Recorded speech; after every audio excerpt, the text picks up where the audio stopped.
মারাত্মক রিস্ক। 3টা বাচ্চা ছেলে গাড়ির পেছনে ঝুলতেছে। যে কোনো মুহূর্তে মালগুলা ব্রেক করলে মালগুলা পেছন থেকে চাপাবে। 3টা ছেলে পেছনে রাস্তায় পড়ে যাবে। আমাদের চালক যেমন অদক্ষ, কীভাবে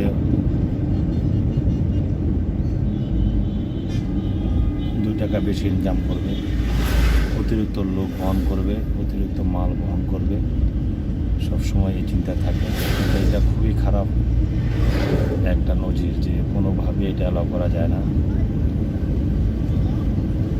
কোনোভাবেই অ্যালাউ করা যায় না যে এটা এইভাবে মালামাল বহন, এইভাবে বাস বহন, বাসের উপরে প্লাস্টিকের চেয়ারের উপরে 3টা ছেলে বসে আছে, ধরার কোনো জায়গা নাই। যে কোনো মুহূর্তে শক্ত করে একটা স্ট্রং ব্রেক করলে তারা পড়ে যাবে।